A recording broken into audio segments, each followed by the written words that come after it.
اور کئی ہزار سال تک اللہ تبارک و تعالیٰ کی پاکیزگی بیان کرتا رہا۔ پھر اس کے بعد اللہ تبارک و تعالیٰ نے نور محمدی کے بعد سب سے پہلے اپنی کرسی کو پیدا فرمایا اور لوح و قلم کو پیدا فرمایا۔ جب اللہ تبارک و تعالیٰ نے لوح و قلم کو پیدا فرمایا تو اللہ نے قلم کو حکم فرمایا کہ اے قلم لکھ، تو قلم نے اللہ تبارک و تعالیٰ کی بارگاہ میں عرض کی کہ یا رب العالمین کیا لکھوں؟ تو اللہ تبارک و تعالیٰ نے ارشاد فرمایا کہ اے قلم تو یہ لکھ کہ لا الہ الا اللہ محمد رسول اللہ۔ جب قلم نے اللہ تبارک و تعالیٰ کی پاکیزہ نام کے ساتھ اس کے محبوب کے نام محمد صلی اللہ علیہ وآلہ وسلم کو سنا تو قلم اللہ تبارک و تعالیٰ کی بارگاہ میں عرض کرنے لگا کہ یا رب العالمین، یہ وہ کون سی پاکیزہ ہستی ہے کہ جس کا نام تیرے نام کے ساتھ لکھا جا رہا ہے؟ اس وقت اللہ تعالیٰ نے قلم سے ارشاد فرمایا کہ اے قلم، اگر تو اس بات کو جاننا چاہتا ہے تو اس بات کو اچھی طرح جان لے اور اس نور کی شان کو اچھی طرح پہچان لے کہ یہ میرا محبوب ہے اور محبوب اول ہے کہ جس نے سب سے پہلے میری عبادت کی اور میری حمد و ثنا بیان کی۔ اور اے قلم سن لے کہ جب تیرے رب کی تعریف بیان کرنے والا کوئی بھی نہ تھا تو اس نور محمدی نے سب سے پہلے تیرے رب کی تعریف کی۔ اے قلم، تیرا پروردگار اس نور محمدی سے اپنی تعریف کو سن کر اس قدر خوش ہے کہ اب تیرے پروردگار کا ارادہ ہے کہ عنقریب تیرا پروردگار ایسے بہت سارے عالمین کو پیدا کرے گا کہ جن عالمین پر تیرا پروردگار اپنے محبوب کے نور کو ایسا مقام عطا فرمائے گا کہ جو مقام نہ ان سے پہلے کسی کو ملا ہوگا اور نہ ہی ان کے بعد کسی کو ملے گا۔ دوستو، اس طرح اللہ تبارک و تعالیٰ نے اپنی ذات کے بعد سب سے پہلے اپنے محبوب کی ذات کو پیدا کیا اور سب سے پہلے نبی پاک صلی اللہ علیہ وآلہ وسلم کے مقدس نور نے اللہ تبارک و تعالیٰ کی پاکی کو بیان کیا۔ اور پھر اللہ تبارک و تعالیٰ اپنے محبوب کے نور سے اس قدر خوش ہوا کہ اپنے محبوب کی شان کو پوری دنیا کے سامنے بیان کرنے کا ارادہ فرمایا اور پوری دنیا کو اپنے محبوب کی شان دکھانے کا ارادہ کیا تو اللہ تعالیٰ نے اس تمام تر کائنات کو تخلیق فرمایا اور یہ تمام تر کائنات نبی پاک صلی اللہ علیہ وآلہ وسلم کی خاطر بنائی گئی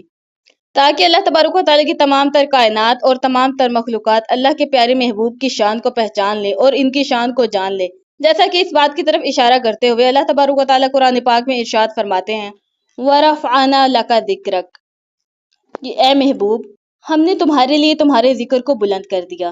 دوستو، اللہ تبارک و تعالیٰ کی ذات کے بعد جس ذات کو پیدا کیا گیا وہ نبی پاک صلی اللہ علیہ وآلہ وسلم کی ذات ہے اور وہ نور محمدی ہے، جیسا کہ اس بات کی طرف قرآن پاک میں بھی اشارہ ملتا ہے کہ اللہ تبارک و تعالیٰ قرآن پاک کی سورہ مریم کی آیت نمبر 93 میں ارشاد فرماتے ہیں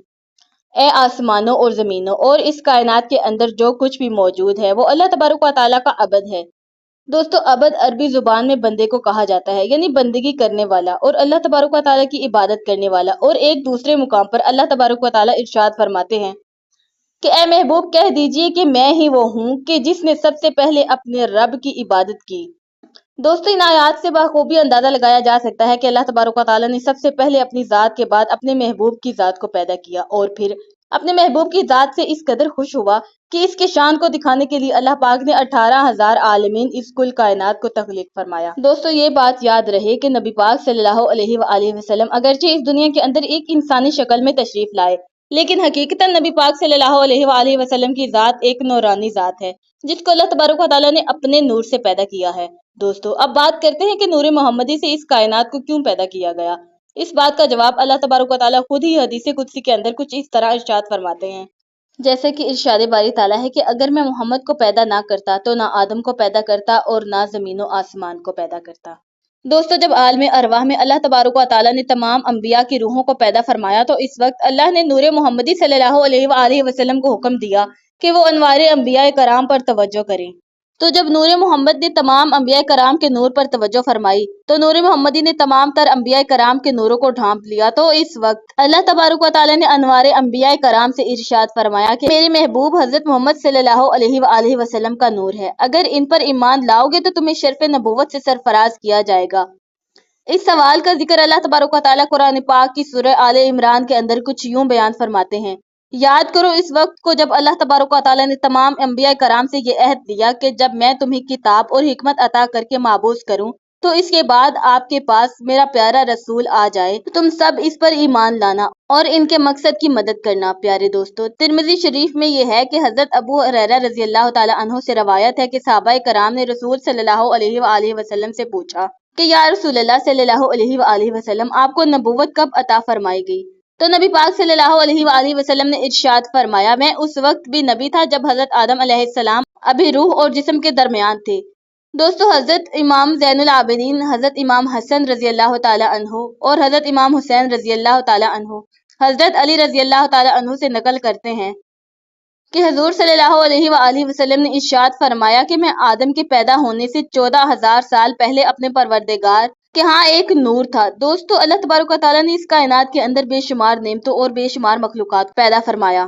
اور اللہ نے سب سے پہلے اپنی پسندیدہ مخلوق انسان کو پیدا فرمایا اور انسانوں کو ہر طرح کی نعمتوں سے نوازا۔ اللہ نے انسانوں کو جتنی بھی نعمتیں عطا فرمائی، کسی بھی نعمت پر اللہ تبارک و تعالیٰ نے یہ نہیں ارشاد فرمایا کہ اے مومنو میں نے تم پر احسان کیا، لیکن جب اللہ تبارک و تعالیٰ نے اپنے پیارے محبوب صلی اللہ علیہ وآلہ وسلم کو اس دنیا میں تشریف لائے تو اللہ نے ارشاد فرمایا کہ اے مومنو بے شک میں نے تم پر احسان کیا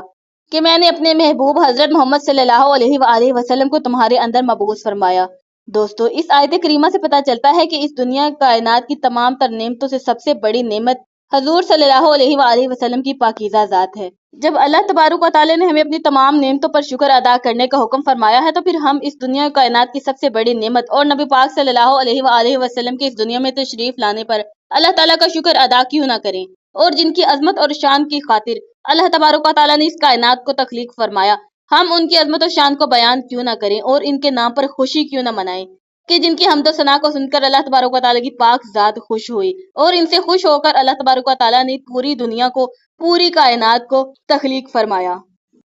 اور دوستو ہمیں اسلام میں ہمارے دین میں یہ حکم بھی دیا جاتا ہے، اور ہمیں خود بھی چاہیے کہ ہم اپنے تمام رشتوں، والدین، اولاد اور سب سے بڑھ کر اپنے پیارے محبوب صلی اللہ علیہ وآلہ وسلم سے محبت کریں اور ان کی محبت کا ثبوت دیں۔ آپ پر جتنا ہو سکے درود پاک پڑھتے رہیں،